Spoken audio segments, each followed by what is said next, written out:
The McAllister family had just moved into their new home, a charming Victorian-style house on the outskirts of town. With its creaking floorboards and dimly lit hallways, the house carried an air of mystery.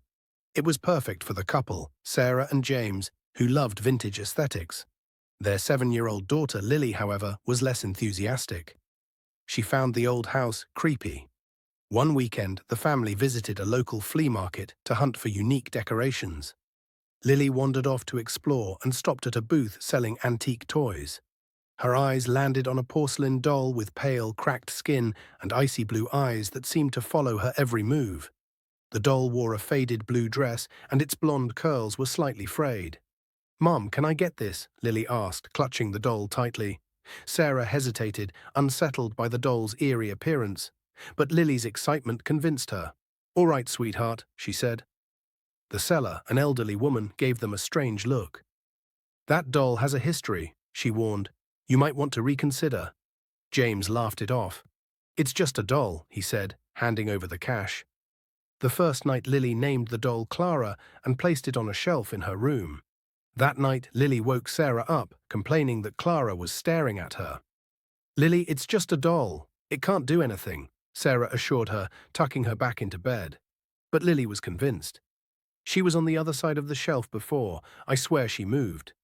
Sarah dismissed it as a child's imagination, but a chill ran down her spine as she left the room. Strange occurrences. Over the next few days, odd things started happening. Lily's toys were found scattered across the floor, even though she insisted she hadn't touched them. The doll's position on the shelf seemed to change ever so slightly. Once, Sarah found Clara lying on the bed when she distinctly remembered placing her back on the shelf. "James, have you been moving Lily's doll around?" Sarah asked. "No," James replied, laughing. "You're overthinking this." But Sarah couldn't shake the feeling that something was off. The footsteps one night as the family slept, Sarah woke to the sound of tiny footsteps echoing in the hallway. She assumed it was Lily and got up to check. "Lily?" she whispered, peeking into her daughter's room. But Lily was sound asleep, clutching her blanket. Sarah's heart raced as the footsteps grew louder, heading toward her. She turned, expecting to see someone, but the hallway was empty. Lily's fear. The next morning, Lily refused to go into her room. "Clara doesn't like me," she said, her voice trembling. "What do you mean?" Sarah asked, kneeling beside her. "She talks to me at night," Lily whispered. "She says I have to play with her forever." Sarah felt a cold knot tighten in her stomach. The camera determined to prove that Lily's imagination was running wild. Sarah and James set up a nanny cam in Lily's room. That night, they watched the live feed from their bedroom. For the first few hours, nothing happened. Then, at 2:33 a.m., the doll moved. Its head turned slowly toward the camera, and its glassy eyes blinked. Sarah gasped, covering her mouth in horror. The doll then climbed off the shelf with unnatural, jerky movements and walked toward Lily's bed. James slammed the laptop shut. "We're getting rid of that thing tomorrow," he said, his voice shaking. The seller's warning. The next day, Sarah returned to the flea market to confront the seller. "That doll, what's wrong with it?" she demanded. The old woman sighed.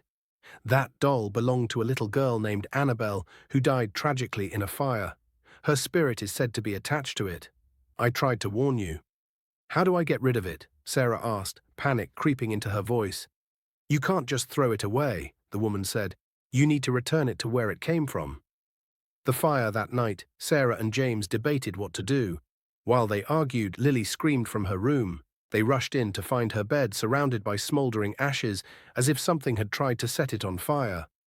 Clara sat in the middle of the room, untouched. "We're leaving," James shouted, grabbing Lily. They packed a bag and left the house, leaving Clara behind. The return, the family stayed at a motel while Sarah researched the doll's origins. She discovered that the house where Annabelle had died was only a few miles away. Desperate, Sarah and James decided to return the doll there. In the dead of night, they entered the burned-down ruins of the house. The air was thick with the smell of ash and decay. They placed Clara on the remains of a child's bed frame and left without looking back. A new home. The McAllisters moved to a new house, and the strange occurrences stopped. Lily slowly returned to her cheerful self. Months later, at another flea market, a young couple picked up a porcelain doll with icy blue eyes and a faded blue dress. "It's so cute," the woman said. Esma,